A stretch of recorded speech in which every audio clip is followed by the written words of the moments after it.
إن الحمد لله نحمده ونستعينه ونستغفره من يهده الله فلا مضل له ومن يضلل فلا هادي له وأشهد أن لا إله إلا الله وحده لا شريك له وأشهد أن سيدنا ونبينا وحبيبنا وشفيعنا وقرة أعيننا محمدا عبده ورسوله صلى الله تبارك وتعالى عليه وعلى آله وأصحابه وأزواجه وذريته وبارك وسلم تسليما كثيرا. أما بعد فأعوذ بالله من الشيطان الرجيم. بسم الله الرحمن الرحيم. والذين جاهدوا فينا لنهدينهم سبلنا وإن الله لمع المحسنين.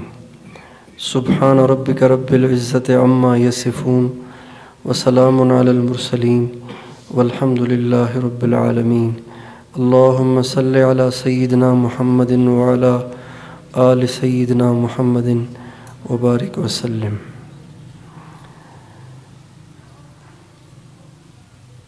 اللہ تعالیٰ کا بہت بڑا احسان اور کرم ہے آپ پر، آپ کے تمام اہل علاقہ پر، کہ اللہ تعالیٰ نے ایسے مادیت کے پرفتن دور میں، فحاشی اور عریانی کے ایسے سیلاب میں آپ کے دین کو محفوظ رکھا ہے.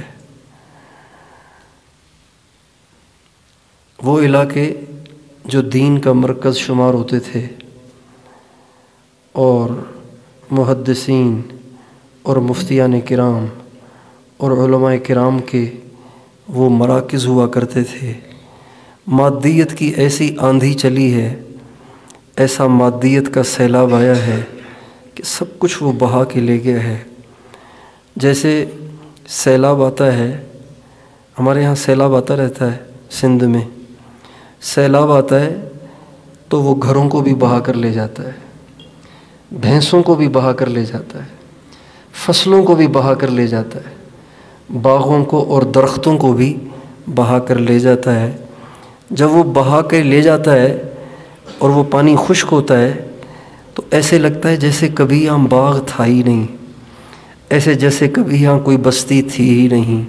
یہ بہت دفعہ سندھ میں اس طرح کے سیلاب آئے ہیں.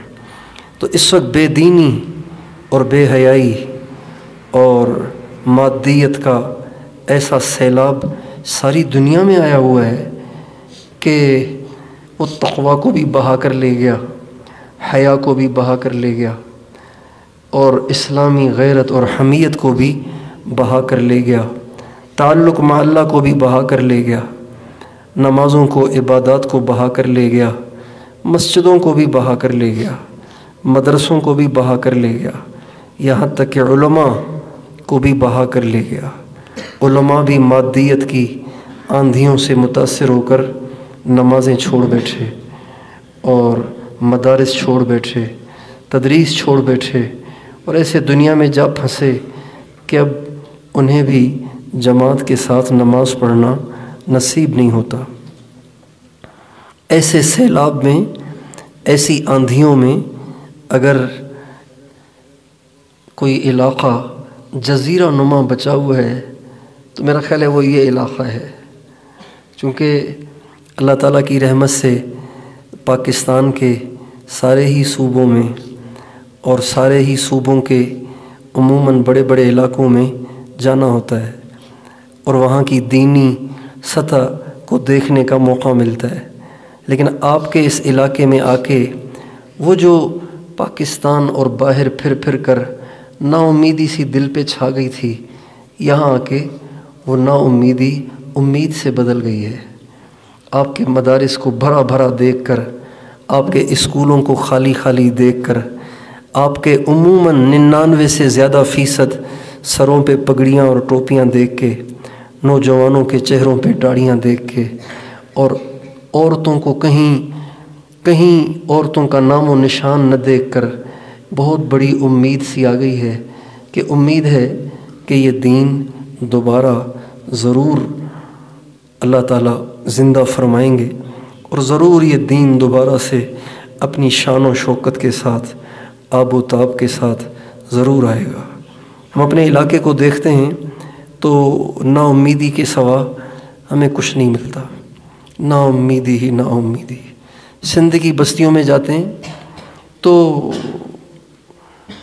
مسجد تو ہے پر نمازی نہیں ہے۔ بہت عرصہ پہلے کی بات ہے، 1995-96 کی بات ہے۔ ہم لوگ سندھ میں ایک علاقہ ہے تھرپارکر ریگستانی علاقہ ہے، وہاں ہم گئے ہوئے تھے جماعت میں۔ تو ایک بستی میں گئے تو جماعت کی ترتیب یہ ہوتی ہے کہ بستی میں جا کے ایک جگہ ٹھہرتے ہیں، پھر گھوم جاتے ہیں، دو دو کی جوڑیاں بن کے بستی میں لوگوں کو تلاش کرتے ہیں، ان سے بات کرتے ہیں۔ جس بستی میں ہم گئے وہ بستی تو مسلمانوں کی تھی لیکن وہاں مسجد نہیں تھی، اسکول تھا۔ عیسائیوں نے ایک اسکول بنا کر دیا ہوا تھا ان کو، جہاں ان کے بچے پڑھا کرتے تھے۔ اس اسکول میں جا کے ہم نے ڈیرا ڈالا، بستر رکھے، ہم نکل گئے ادھر ادھر ملاقاتوں کے لیے۔ تو میرے ساتھ جو ساتھی تھا ان کو لے کر جب ہم باہر نکلے تو کسی نے کہا اس گاؤں کا جو وڈیرا ہے نا، یہ جو بڑا سارا گھر ہے، چار دیواری، کچی چار دیواری تھی، یہ اس کا گھر ہے، اس کا نام جلال ہے۔ ہم نے وہاں کھڑے ہو کے آواز لگائی، وہ باہر آئے۔ ماشاءاللہ ان کے چہرے پہ داڑھی تھی اور بڑا روبدار ان کا چہرہ تھا۔ 70 برس ان کی عمر تھی، ساری داڑھی سفید تھی۔ ہم نے ان کو بتایا کہ ہم صرف دین کی وجہ سے، اللہ کی وجہ سے یہاں آئے ہیں، تو آپ ہمارے ساتھ چلیں گے، ہمارے دوسرے دوست بھی ہیں، ان سے چل کے مل لیں۔ یہ کہہ کر ہم ان کو اسکول میں لے آئے۔ باتوں باتوں میں بیٹھے رہے تو عصر کی نماز کا ٹائم ہو گیا۔ تو میں نے ان سے کہا کہ جلال صاحب آپ وضو کر لیں، پھر نماز پڑھتے ہیں اکٹھے۔ کہنے لگے نماز تو میں نے 70 برس میں آج تک کبھی نہیں پڑھی، 70 برس میں آج تک میں نے کبھی نماز نہیں پڑھی۔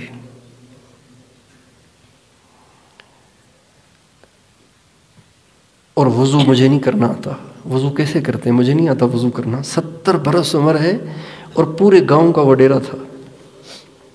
تو بتائیے جب ان حالات کو دیکھا جائے گا تو نا امیدی آئے گی کہ نہیں آئے گی؟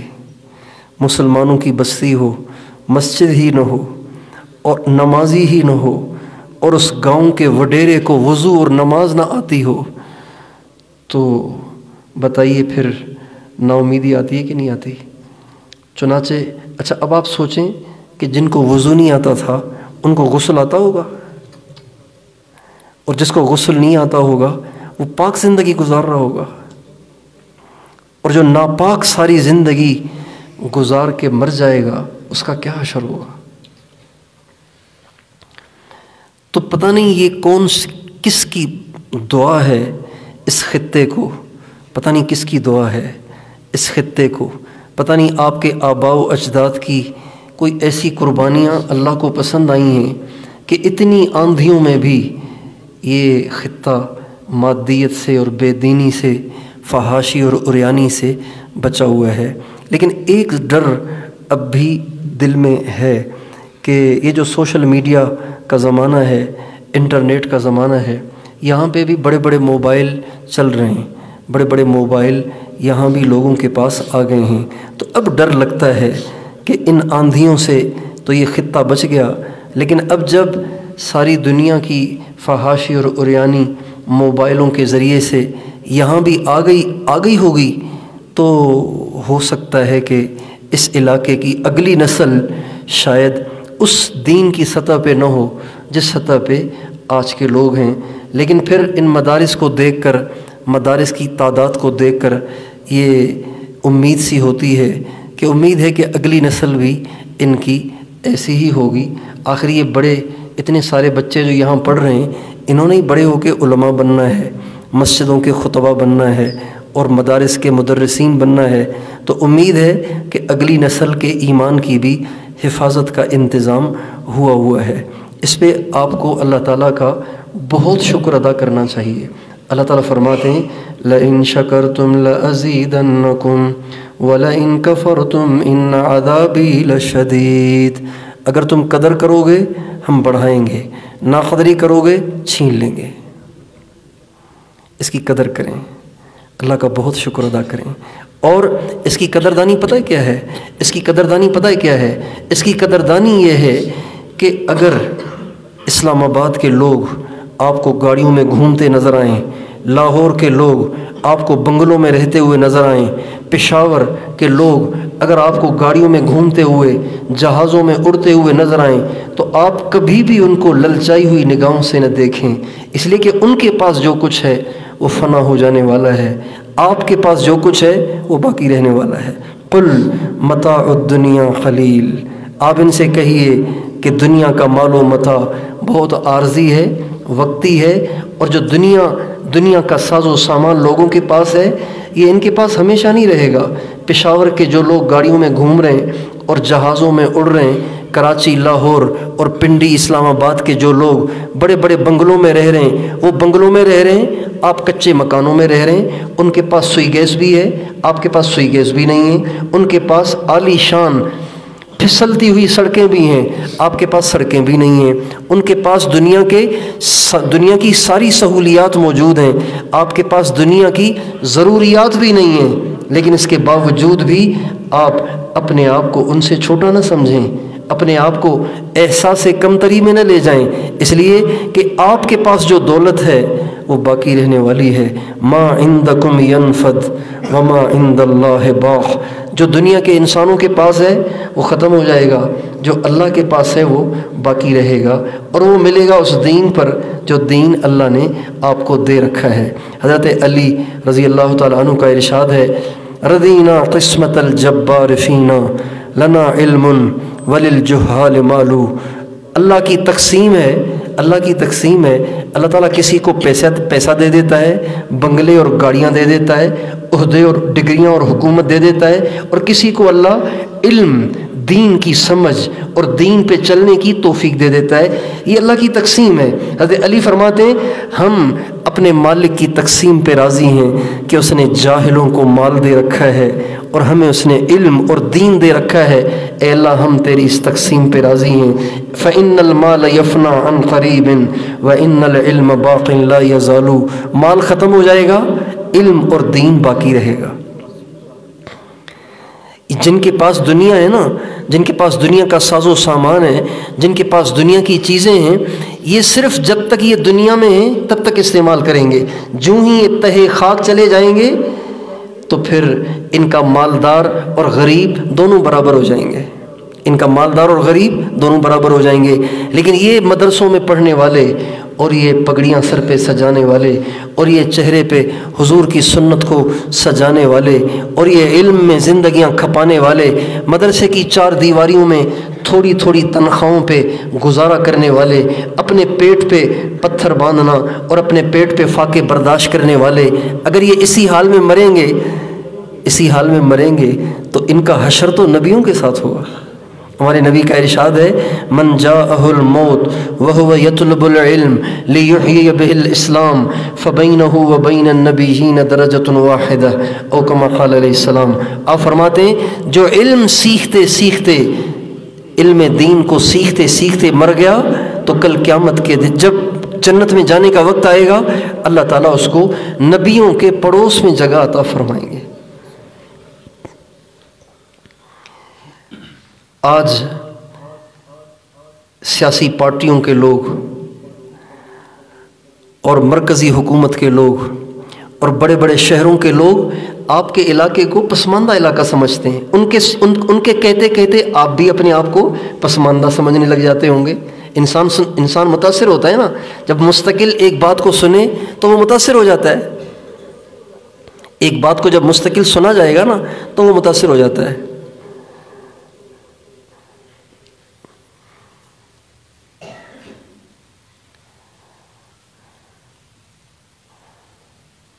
لوگ کہتے ہیں بلوچستان کے لوگ پسماندہ ہیں، لوگ کہتے ہیں قلعہ عبداللہ کے لوگ پسماندہ ہیں، لوگ کہتے ہیں چمن کے لوگ پسماندہ ہیں، تو ان کے پسماندہ کہتے کہتے آپ کے سنتے سنتے آپ بھی سمجھنے لگ جاتے ہیں ہاں جی ہم تو پسماندہ ہیں۔ کیوں بھائی؟ سڑکیں ہی نہیں ہیں، سوئیگیس ہی نہیں ہیں، پیٹرول پمپ ہی نہیں ہیں، اور یہاں فصلیں ہی نہیں ہیں، یہاں باغات ہی نہیں ہیں، اور یہاں دنیا کی سہولیات ہی نہیں ہیں۔ ایسے ہی ہوتا ہے نا، اب دنیا کہہ رہی ہے کہ آپ پسماندہ ہیں، لیکن حقیقت یہ نہیں ہے، آپ پسماندہ نہیں ہیں، آپ پسماندہ نہیں ہیں، آپ پسماندہ نہیں ہیں۔ اس لیے کہ آج لوگوں کے پاس جو ترقی یافتہ ہونے کا معیار ہے نا، معیار، وہ ان کے پاس مادہ ہے، پیسہ ہے، دنیا ہے، مال و زر ہے، حکومت اور عہدے ہیں، اسکول اور کالجز اور یونیورسٹیاں ہیں۔ یہ ان کے پاس ترقی یافتہ ہونے کا معیار ہے، یہ معیار ہے۔ اگر یہاں بہت بڑی یونیورسٹی بن جائے جہاں پہ لڑکیاں لڑکے اکٹھے پڑھ رہے ہوں، لڑکیاں لڑکے اکٹھے پڑھ رہے ہوں، اور لڑکوں کی داڑھیاں صاف ہوں، اور لڑکیوں کے سروں سے دوپٹے اترے ہوئے ہوں، لڑکیوں نے بھی پینٹ پہن رکھی ہو، لڑکوں نے بھی پینٹ پہن رکھی ہو، تو دنیا بھی کہے گی آپ ترقی یافتہ ہیں، اور ان کے کہنے سے آپ بھی سمجھ جائیں گے، آپ بھی سمجھنے لگیں گے ہاں جی اب کچھ کام ہو رہا ہے، ورنہ تو ہمیں کوئی پوچھتا ہی نہیں تھا۔ نہیں میرے دوستو، ترقی یافتہ ہونے کا معیار وہ نہیں ہے جو پاکستان کے بے دینوں نے گھڑا ہے، پاکستان کے بے دینوں نے ایجاد کیا ہے۔ ترقی یافتہ ہونے کا معیار کیا ہے؟ ترقی یافتہ ہونے کا معیار کیا ہے؟ ترقی یافتہ ہونے کا معیار یہ ہے کہ کون محمد مصطفیٰ کا غلام ہے، کون ان کے نقش قدم پر ہے، کون ان کے طریقے پہ چل رہا ہے، کون ان کے دین کو سینے سے لگائے ہوئے ہے، اور کون ان کے طریقے سے ہٹا ہوا ہے۔ یہ معیار ہے۔ حضرت عمر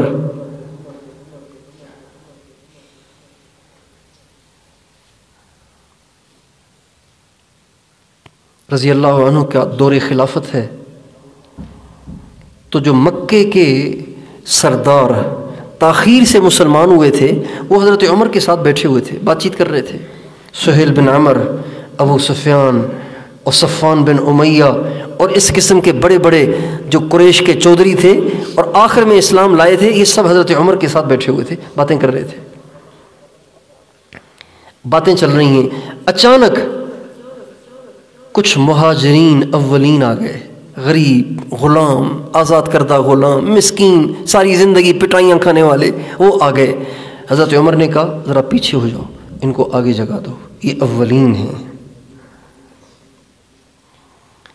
کچھ اور آ گئے، حضرت عمر نے کہا تھوڑا سا اور پیچھے ہو جاؤ، ان کو آگے آنے دو۔ کچھ اور آ گئے، فرمایا اور پیچھے ہو جاؤ، ان کو آگے آنے دو۔ آخر میں حضرت بلال آئے تو حضرت عمر کھڑے ہو گئے، فرمانے لگے جاء سیدنا بلال، ہمارا آقا بلال آ گیا، غریب مسکین حبشی آدمی، غلام۔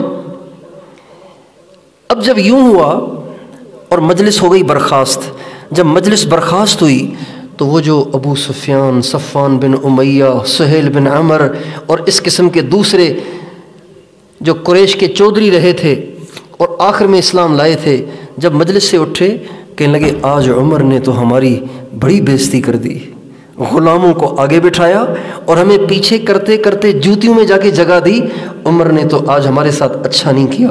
تو ان میں سے ایک نے کہا، انہی میں سے ایک نے کہا چلو یہاں تو بے عزتی ہو ہی گئی، یہاں تو جوتیوں میں جگہ آ ہی گئی، لیکن ایسی کوئی صورت بناؤ کہ کہیں آخرت میں ایسے نہ ہو، ایسی کوئی صورت بناؤ کہ آخرت میں کہیں ایسے نہ ہو۔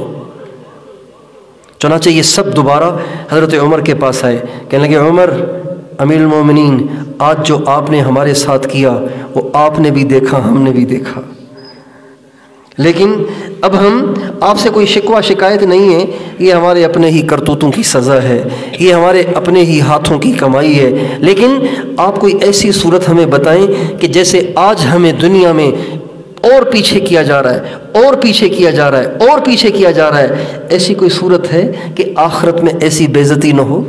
ایسی کوئی صورت ہے؟ تو فرمایا ہاں اس کی صورت ہے۔ کیا شام چلے جاؤ، اپنی زندگیاں جہاد میں لگا دو اور اللہ کے نام پہ قربان ہو جاؤ، شاید اس سے تمہاری اس کمی کی تلافی ہو جائے۔ ترقی یافتہ ہونے کا معیار مادیت نہیں ہے، گاڑیاں نہیں ہیں، مال و زر نہیں ہے، اور انگریزی پڑھا لکھا ہونا نہیں ہے۔ ترقی یافتہ ہونے کا معیار اللہ کے نبی کی غلامی ہے۔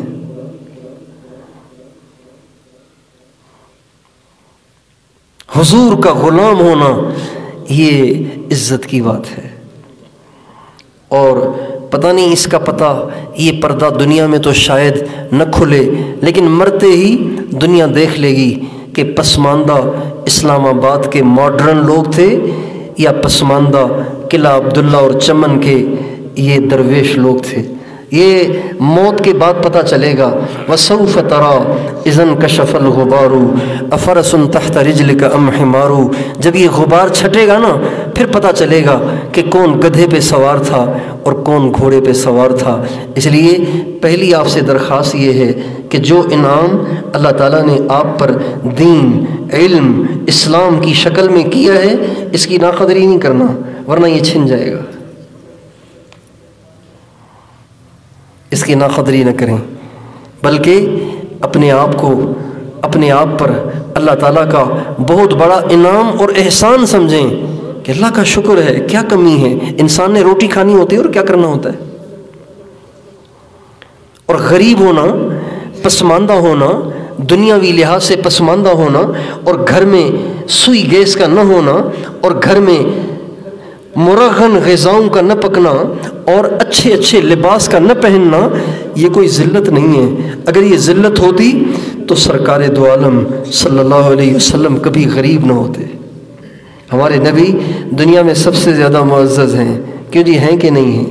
ہمارے نبی سب سے زیادہ بلند اور بالا ہیں، ہمارے نبی دنیا میں سب سے زیادہ ترقی یافتہ ہیں، ہمارے نبی سب سے زیادہ دنیا میں عزت یافتہ ہیں۔ ان کی عزت کو کوئی اور تو کیا، ان کی عزت کو تو کوئی نبی بھی نہیں پہنچ سکتا، ایسی اللہ نے ان کو عزت دی ہے۔ اللہ اکبر۔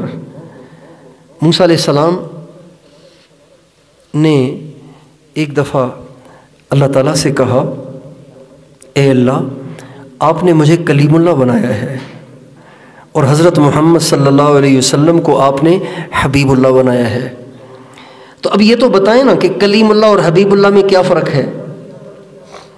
عہدوں میں فرق ہوتا ہے نا۔ جتنے انبیاء ہیں، تلک الرسل فضلنا بعضهم على بعض منهم من کلم اللہ،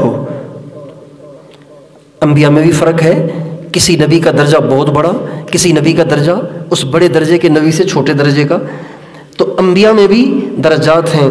تو موسیٰ علیہ السلام نے کہا، اے اللہ، کلیم اللہ میں اور حبیب اللہ میں کیا فرق ہے؟ اللہ تعالیٰ نے عجیب جواب دیا۔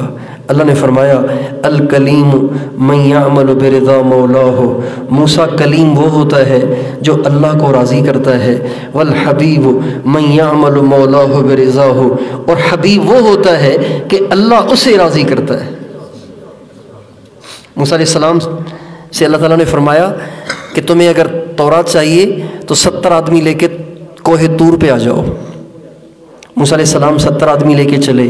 جب کوہ طور قریب آیا تو موسیٰ علیہ السلام جلدی اوپر چڑھ گئے، قوم پیچھے رہ گئی۔ اللہ تعالیٰ نے پوچھا، ما اعجلک عن قومک یا موسیٰ، موسیٰ آپ جلدی کیسے آ گئے اور آپ کی قوم کہاں ہے؟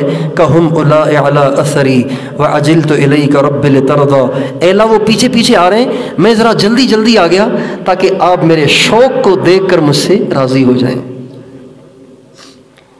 جب ہم سبق پڑھاتے ہیں نا تو جو بچہ جلدی بھاگا کے آگے بیٹھنے کی کوشش کرتا ہے تو استاد کا دل خوش ہوتا ہے کہ دیکھو اس کو کتنا پڑھنے کا شوق ہے۔ بیان کے لیے بیٹھتے ہیں تو جو لوگ آگے بڑھ کے جلدی آ کے آگے بیٹھتے ہیں تو دل خوش ہوتا ہے کہ اس کو اللہ کی بات سننے کا کتنا شوق ہے۔ تو موسیٰ علیہ السلام کہنے لگے، ہم اولاء علی اثری وعجلت الیک رب لترضی، اللہ وہ پیچھے آ رہے ہیں، میں ذرا اس لیے دوڑ لگا کے جلدی آ گیا ہوں تاکہ آپ میرے شوق کو دیکھ کر مجھ سے راضی ہو جائیں۔ تو موسیٰ علیہ السلام نے دوڑ لگائی، کیوں؟ تاکہ اللہ راضی ہو جائے، تاکہ اللہ راضی ہو جائے۔ اور ہمارے نبی کا حال کیا ہے؟ ہمارے نبی کی دیرینہ آرزو تھی کہ ہمارا قبلہ بیت اللہ بن جائے۔ پہلے مسلمانوں کا قبلہ بیت المقدس تھا، دعا کریں اللہ اس کی حفاظت کرے۔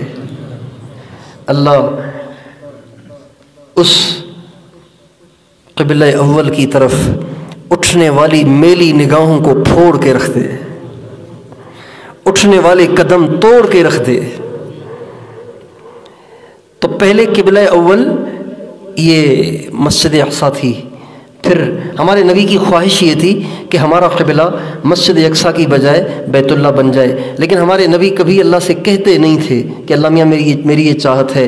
ایک دفعہ آپ نماز میں کھڑے ہوئے تھے تو دوران نماز ہمارے نبی کی دل میں اس خواہش نے اتنا زور پکڑا کہ بار بار آپ کی دوران نماز نگاہ اوپر اٹھ جاتی تھی کہ شاید اللہ تعالیٰ میرے دل کا حال جان کر میری مرضی کا فیصلہ اتار دے۔ آپ نماز پڑھ رہے ہیں، دوران نماز آپ کے دل میں اس خواہش نے زور پکڑا، تو اللہ کو اتنا ترس آیا، اللہ کو اتنا پیار آیا اپنے نبی پہ، اور اللہ پاک نے اتنا اہتمام فرمایا اپنے نبی کی اس خواہش کو پورا کرنے کا کہ اللہ تعالیٰ نے اس کا بھی انتظار نہ کیا کہ میرا نبی سلام پھیر لے، سلام پھیرنے کے بعد میں اپنے نبی سے کہوں کہ میرے نبی اب تک تو نمازیں پڑھی مسجد اقصیٰ کی طرف، اب اگلی نماز آپ نے پڑھنی ہے بیت اللہ کی طرف منہ کر کے۔ اللہ تعالیٰ نے اس کا بھی انتظار نہ کیا، بلکہ دوران نماز وہی اترنا شروع ہو گئی۔ قد نرى تقلب وجهك في السماء فلنولينك قبلة ترضاها۔ میرے نبی میں دیکھ رہا ہوں تو نماز میں بار بار اوپر کو دیکھتا ہے، تو بے قرار و پریشان ہو رہا ہے۔ میرے نبی ہم نماز کے اختتام کا بھی انتظار نہیں کرتے، آج کے بعد تیرا قبلہ ہم نے وہ بنا دیا جو آپ کو پسند ہے۔ موسیٰ علیہ السلام کہہ رہے ہیں اجلت الیک رب لترضا، اور حضور سے اللہ فرما رہے ہیں فَلَنُوَلِّيَنَّكَ قِبْلَةً تَرْضَاهَا، اور فرماتے ہیں وَلَسَوْفَ يُعْطِيكَ رَبُّكَ فَتَرْضَى، میرے نبی تیرا رب تجھے اتنا دے گا کہ تو راضی ہو جائے گا۔ اب اندازہ لگائیے ہمارے نبی کی اللہ کے ہاں کتنی عزت ہے۔ ان کے پیچھے جو چلے گا وہ عزت پائے گا، ان کا جو غلام بنے گا وہ عزت پائے گا۔ معیار محمد مصطفیٰ ہیں، معیار مال و زر نہیں ہے، معیار سونا چاندی نہیں ہے، معیار مادیت نہیں ہے، معیار سڑکیں نہیں ہیں، معیار گاڑیاں اور بنگلے نہیں ہیں، معیار محمد مصطفیٰ کی غلامی ہے، اور وہ آپ کو حاصل ہے۔ باقی رہی غربت، تو غربت عیب نہیں ہے، غربت تو ہمارے نبی کے گھر میں بھی تھی۔ ہمارے نبی مالدار نہیں تھے، ہمارے نبی کے اہل بیت مالدار نہیں تھے، ہمارے نبی کا گھر اکثر فاقوں میں رہتا تھا۔ فاقوں میں، آپ کے یہاں فاقہ تو نہیں آتا ہوگا، وہاں تو فاقہ رہتا تھا۔ آپ علیہ السلام مسجد میں بیٹھے ہوئے، حضرت ام سلیم رضی اللہ تعالی عنہ آپ کی خدمت میں آئیں اور آ کے اپنی بھوک کی شکایت کی، فاقے کی شکایت کی۔ مقصد یہ تھا کہ یا تو آپ دعا فرما دیں تاکہ فاقہ دور ہو جائے، یا آپ کے پاس کچھ ہو تو وہ دے دیں تاکہ ہم گھر میں کچھ بنا لیں، کچھ پکا لیں، کچھ کھا لیں۔ آپ علیہ السلام نے نہ برکت کی دعا دی اور نہ کوئی ان کو سامان دیا کہ جا کے گھر میں پکاؤ، بلکہ آپ نے فرمایا یا ام سلیم اصبری، اے ام سلیم صبر کر، فواللہ ما فی آل محمد شیء منذ 7، اللہ کی قسم محمد کے گھر میں 7 راتوں سے کچھ نہیں ہے۔ محمد کے گھر میں 7 راتوں سے کھانے کے لیے کچھ نہیں ہے۔ 7 راتیں،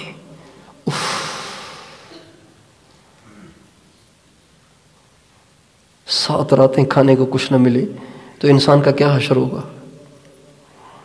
اس لیے غربت عیب نہیں ہے، دنیاوی پسماندگی عیب نہیں ہے، وسائل کی کمی عیب نہیں ہے، ساز و سامان کی کمی عیب نہیں ہے۔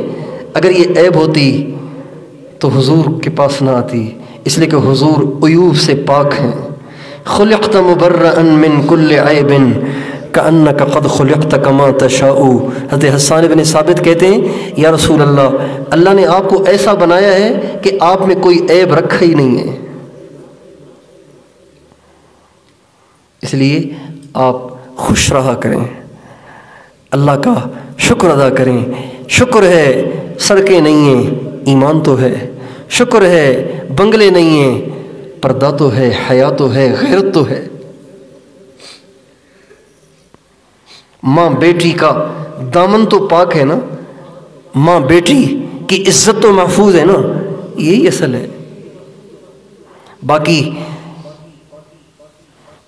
لسی روٹی کھانے والے کی روٹی لسی بھی پاخانہ بن جائے گی، بریانی اور قورمے کھانے والے کا قورمہ اور بریانی بھی پاخانہ بن جائے گی۔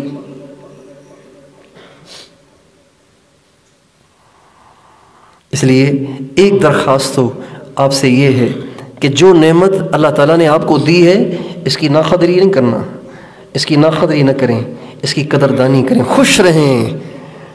اور اسلام آباد کے لوگ، راولپنڈی کے لوگ، لاہور کے لوگ، پشاور کے لوگ، کوئٹہ کے لوگ اور کراچی کے لوگ جن کے پاس بہت دنیا ہے مگر وہ کم نصیب اپنے دین کو لٹا بیٹھے، ان کو رش کی نگاہوں سے نہ دیکھیں بلکہ ان کو ترس اور رحم کی نگاہوں سے دیکھیں۔ وَلَا تَمُدَّنَّ عَيْنَيْكَ إِلَىٰ مَا مَتَّعْنَا بِهِ أَزْوَاجًا مِّنْهُمْ زَهْرَةَ الْحَيَاةِ الدُّنْيَا لِنَفْتِنَهُمْ فِيهِ وَرِزْقُ رَبِّكَ خَيْرٌ وَأَبْقَىٰ۔ جن کے پاس اللہ نے مال دیا ہے، پیسہ دیا ہے، دنیا دی ہے، دھن دولت دی ہے، ہمارے نبی سے اللہ فرماتے ہیں کبھی ان کو آنکھ بھر کے نہ دیکھنا، کبھی ان کو آنکھ بھر کے نہ دیکھنا، کبھی ان کو آنکھ بھر کے نہ دیکھنا۔ زہرۃ الحیات الدنیا، یہ یہاں کی فنا ہو جانے والی رونق ہے، اور ہم نے کیوں دی ہے ان کو؟ لنفتنہم فی، ان کو ہم چیک کر رہے ہیں، آزما رہے ہیں، یہ ان کے لیے آزمائش ہے اور یہ پکڑے جائیں گے۔ غریبوں کے تو مزے ہیں، غریبوں کے تو مزے ہیں، مالداروں کے لیے مسئلہ ہے۔ ہمارے نبی ایک دفعہ صحابہ کی مجلس میں تشریف فرما تھے تو آپ علیہ السلام فرمانے لگے حضرت ابوبکر صدیق کے لیے، انی لأعرف رجلا باسمہ و باسم ابیہ و امہ لا یاتی بابا من ابواب الجنت الا قیل مرحبا مرحبا ای تشریفا مبارکا۔ آپ نے فرمایا اس مجمع میں ایک شخص بیٹھا ہوا ہے، میں اس کا نام بھی جانتا ہوں، اس کے باپ کے نام کو بھی جانتا ہوں، اس کی ماں کے نام کو بھی جانتا ہوں، درجہ اس کا اتنا بلند ہے کہ جب وہ جنت میں جانے کے لیے آئے گا جنت کے 8 دروازے اسے پکاریں گے، حضرت وہاں سے نہیں یہاں سے آئیں، مجھے یہ شرف بخشیں اپنے گزرنے کا۔ 8 دروازے پکاریں گے۔ حضرت سلمان فارسی کھڑے ہو گئے، کہنے لگے یا رسول اللہ ایسا بھی کوئی ہے 8 دروازوں سے پکارا جائے گا؟ فرمایا ہاں، ہو ابو بکر بن ابی قحافہ، وہ ابو قحافہ کا بیٹا ابو بکر ہے۔ پھر آپ نے حضرت عمر کے بارے میں فرمایا، پھر آپ نے حضرت عثمان کے بارے میں فرمایا، پھر آپ نے حضرت علی کے بارے میں فرمایا، پھر آپ نے حضرت طلحہ کے بارے میں فرمایا، پھر آپ نے حضرت زبیر کے بارے میں۔ کنز العمال میں یہ مفصل حدیث ہے، ساری سناؤں گا تو دیر ہو جائے گی۔ سارے صحابہ کو آپ بشارتیں دیتے چلے گئے۔ پھر آپ نے فرمایا، پھر آپ حضرت عبد الرحمن بن عوف کی طرف متوجہ ہوئے اور آپ نے فرمایا عبد الرحمن لیکن تو نے بڑی دیر کر دی، عبد الرحمن تو نے بڑی دیر کر دی، یہاں تک کہ میں تو سمجھا تھا کہ تو ہلاک ہو گیا۔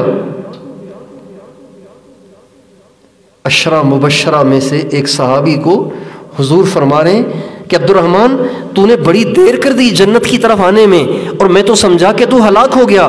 بہت دیر کے بعد آیا تو تو گھٹنوں پہ گھسٹتا ہوا آیا اور پسینے میں شرابور ہو کر آیا، تو میں نے تجھ سے پوچھا عبد الرحمن تم نے اتنی تاخیر کیوں کر دی؟ تو تم نے کہا یا رسول اللہ نے مال زیادہ دیا تھا اس لیے حساب دینا پڑ رہا تھا۔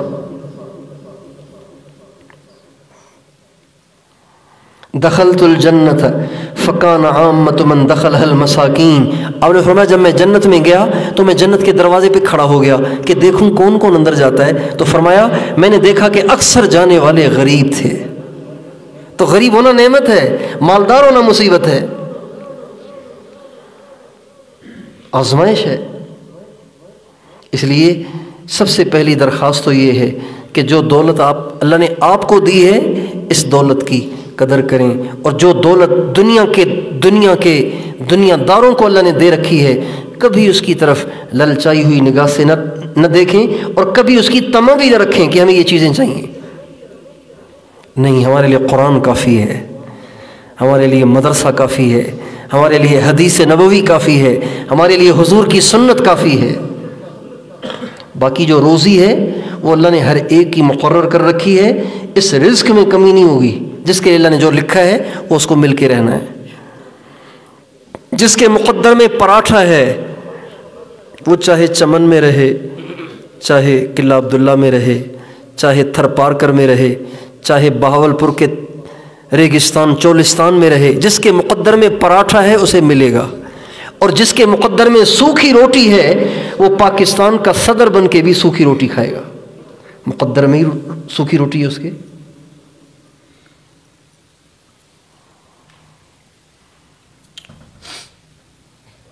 ایک چھوٹا سا قصہ یاد آ رہا ہے، ہم لوگ تھے ساؤتھ افریقہ میں، تو وہاں پہ ایک نوجوان مسلمان ہوا، کرسچن تھا مسلمان ہوا، اس کا نام رکھا علی۔ تو ایک سوسائٹی تھی، اس کا وہ گارڈ تھا، یعنی گیٹ پہ وہ کھڑا ہوتا تھا گن لے کے۔ تو ہم نے ایک دن کھانے پہ اس کی دعوت کی، وہ کھانے پہ آیا، رات کا کھانا، مغرب کے بعد ہم کھانا کھا رہے تھے دسترخوان پہ، تو وہ بھی آ کے بیٹھا، لیکن وہ جب آیا تو بہت پریشان لگ رہا تھا، بالکل اس کا چہرہ اترا ہوا۔ تو میں نے کہا علی کیا ہوا ہے، آپ پریشان لگ رہے ہیں، کیا مسئلہ ہے؟ کہنے لگے کہ بس پریشان اس لیے ہوں کہ آج میرے گھر میں لڑکا پیدا ہوا ہے۔ تو میں نے کہا لڑکا پیدا ہوا ہے تو خوشی کی بات ہے، پریشان ہونے کی کیا بات ہے؟ آپ کو تو مٹھائی بانٹنی چاہیے کہ آپ کے گھر میں بیٹا ہوا ہے۔ کہنے لگے خوشی کی بات تو ہے، لیکن بات یہ ہے کہ میری تنخواہ اتنی ہے کہ میں جتنے گھر کے افراد ہیں انہی کو دے سکتا ہوں، مزید کسی ایک کا خرچہ نہیں اٹھا سکتا، اس لیے پریشان ہوں کہ اب یہ جو نیا لڑکا دنیا میں آیا ہے اب اس کا خرچہ کہاں سے اٹھاؤں گا۔ میں نے کہا آپ کے اس مسئلے کا حل تو اللہ نے قرآن میں لکھا ہے، آپ قرآن پہ ایمان لائیں کہ نہیں لائے؟ کہنے لگے لایا ہوں۔ میں نے کہا قرآن پاک کے 12ویں پارے کی پہلی آیت میں اللہ تعالیٰ نے آپ کے مسئلے کا حل بتایا ہے۔ کہا کیا؟ میں نے کہا وَمَا مِن دَابَّةٍ فِي الْأَرْضِ إِلَّا عَلَى اللَّهِ رِزْقُهَا وَيَعْلَمُ مُسْتَقَرَّهَا وَمُسْتَوْدَعَهَا كُلٌّ فِي كِتَابٍ مُبِينٍ۔ اللہ کی بات تو کچی نہیں ہے نا، اللہ کوئی بات اپنے ذمے لے لے تو اللہ تو آگے پیچھے نہیں ہو جائے گا نا۔ اللہ کہتے ہیں کہ دنیا میں رہنے والے ہر جاندار کی روزی میرے ذمے ہے، میرے ذمے، آپ کیوں پریشان ہیں؟ جو گدھوں کو کھلاتا ہے، کتوں کو کھلاتا ہے، وہ ہمیں کیوں نہیں دے گا؟ مجھے بڑی حیرت ہوئی، اس آیت پہ یقین میں بہت اضافہ ہوا جب ہم بلوچستان میں داخل ہوئے نا، سبی سے گزر رہے تھے، سبی سے، تو ہر طرف ویرانہ ہی ویرانہ تھا، ویرانہ ہی پتھر، نہ کہیں کسائی کی دکان نظر آ رہی تھی کہ جو گوشت بیچ رہا ہو، بھئی چلو کتوں کو ہڈیاں مل جائیں گی، نہ کہیں کوئی فصل، کوئی کھیت، کوئی سرسبز و شادابی نظر آ رہی تھی کہ جو بکریاں کھائیں گی، گائے کھائیں گی۔ لیکن کئی جگہوں پہ ایسا موقع آیا کہ ہماری گاڑی جب گزرنے لگی تو ایسے ببر شیر جیسے کتے ہماری گاڑی کے پیچھے دوڑتے، تو میں سوچتا یہ کتے کھاتے کیا ہیں؟ اتنے طاقتور کتے، اتنے موٹے کتے، یہاں نظر تو کچھ کھانے کو آ نہیں رہا، یہ کہاں سے کھا رہے ہیں؟ تو سمجھ میں آیا کہ بے شک 12ویں پارے کی پہلی آیت میں اللہ نے ٹھیک کہا ہے کہ ہر جاندار کو روزی میں نے دینی ہے، میں نے ہر جاندار کی روزی میرے ذمے ہے، تمہیں کیا پتا کہ میں کہاں سے دیتا ہوں؟ اللہ کو پتا ہے کہ کہاں سے دینی ہے۔ سنسان علاقے اور کتے ایسے جیسے شیر، پتہ نہیں کیا کھا رہے ہیں، پتھر کھا رہے ہیں، پتہ نہیں کیا کھا رہے ہیں۔ اللہ روزی دیتا ہے، روزی کے لیے پریشان نہیں ہونا چاہیے۔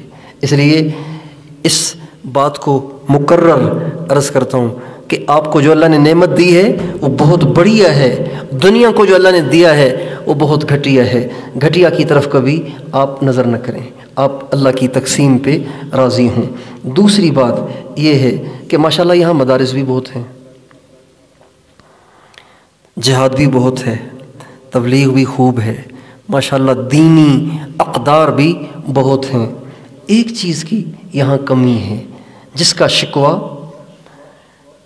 علماء سے ہے، علماء سے ہے، مدارس کے ذمہ داران سے ہے اس کا شکوہ۔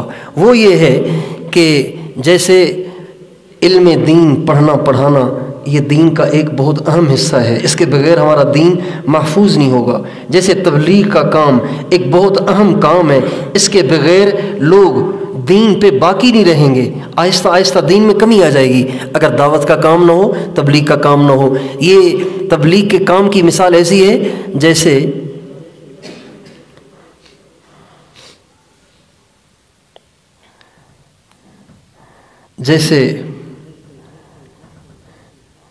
ایک ڈرائیور ہے، وہ گاڑی چلا رہا ہے، مگر بیچارہ کافی دیر سے گاڑی چلا رہا ہے، اب وہ تھک گیا ہے، اب اس کو اونگ آ رہی ہے، بار بار اس کو آنکھ لگ رہی ہے، تو اس کے پاس جو بیٹھا ہوا ہے نا وہ کہہ رہا ہے بھائی گاڑی چلا رہے ہو، ذرا خیال سے بیٹھو، کہیں ٹکر مارو گے کیا، خود بھی مرو گے ہمیں بھی مرواؤ گے۔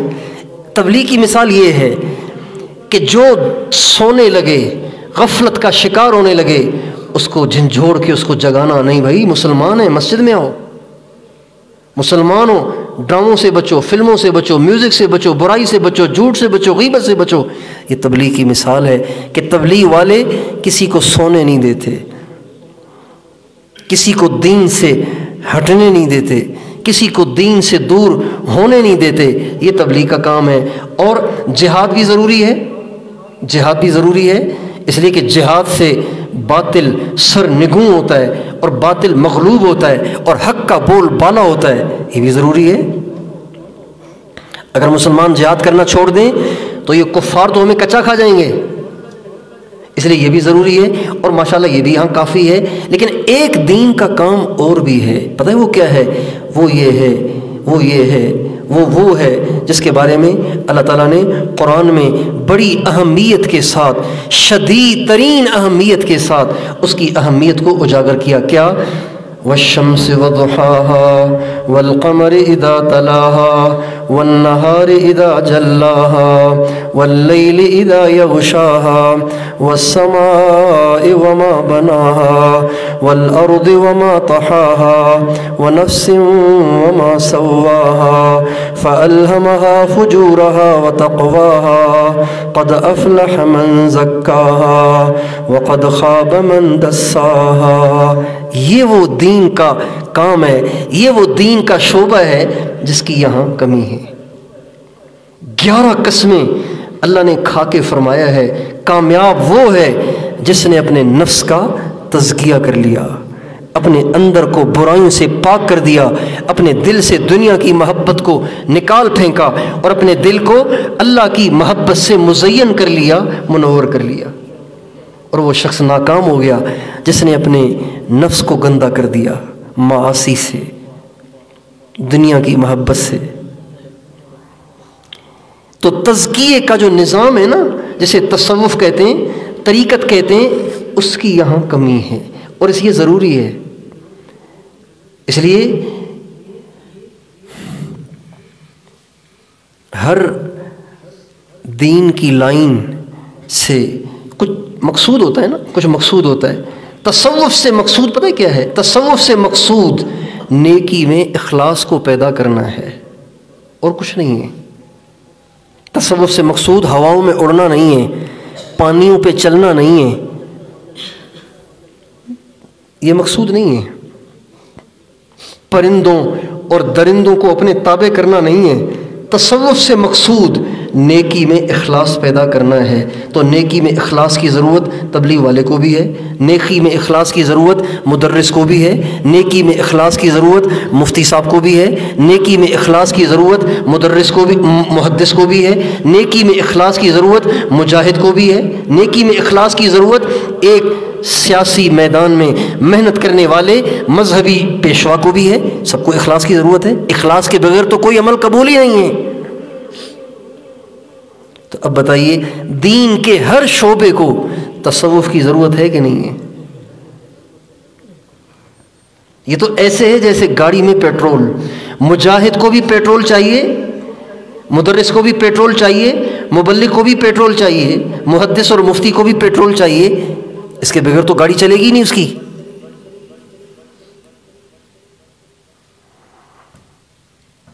اور ہمارے اکابر کا یہ طر امتیاز ہے کہ انہوں نے صرف علوم شرعیہ میں زندگیاں نہیں کھپائیں، بلکہ علوم شرعیہ کے ساتھ طریقت کو بھی ساتھ ساتھ انہوں نے لیا۔ چنانچہ ہم سب کے پیشوا، ہم سب کے قائد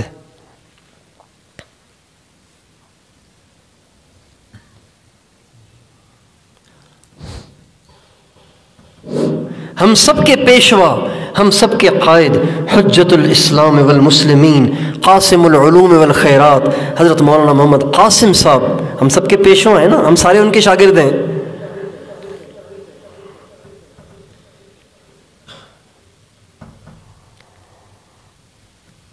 وہ ایک طرف علوم شرعیہ کے ماہر تھے اور ایک طرف طریقت کے بھی ماہر تھے۔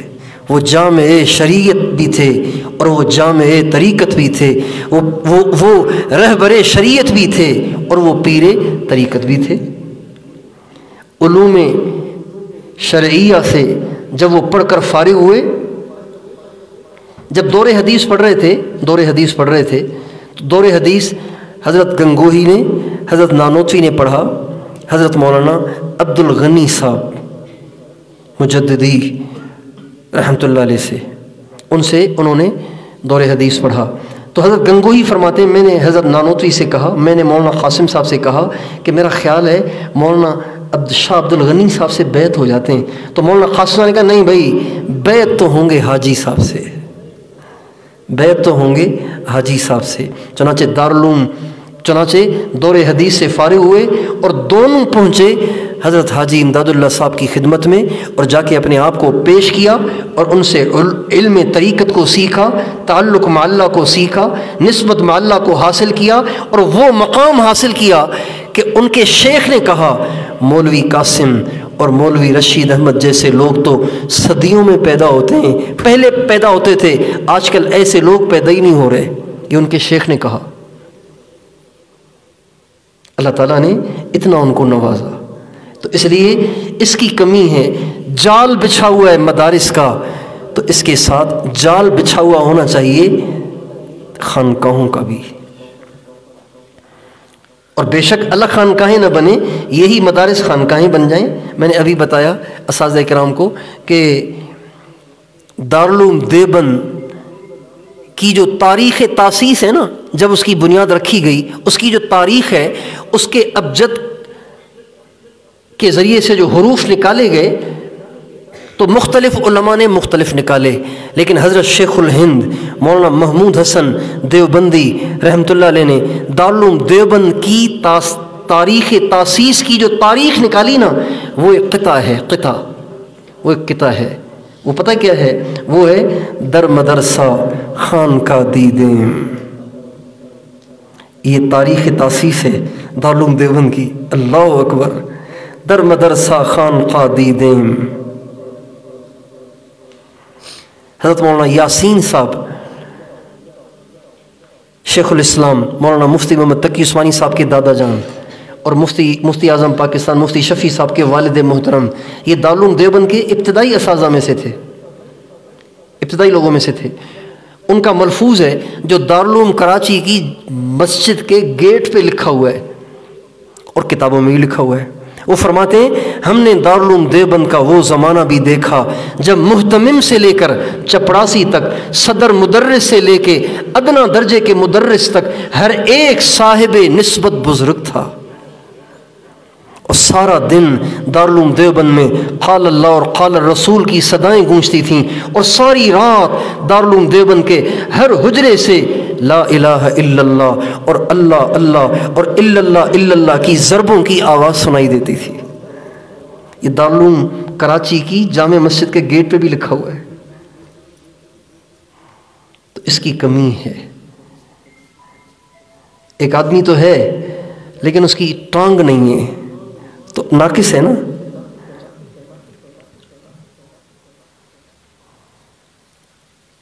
شریع اسلام ایک پرندہ ہے، اس کے دو پر ہیں۔ اسلام ایک پرندہ ہے، اس کے دو پر ہیں، ایک پر اس کا شریعت ہے اور ایک پر اس کا طریقت ہے۔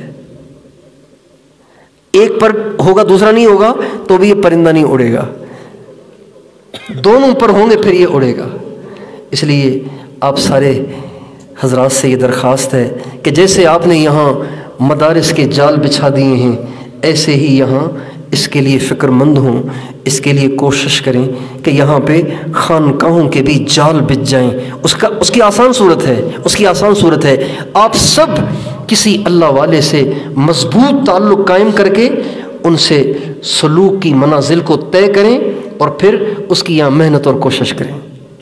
ہو جائے گا؟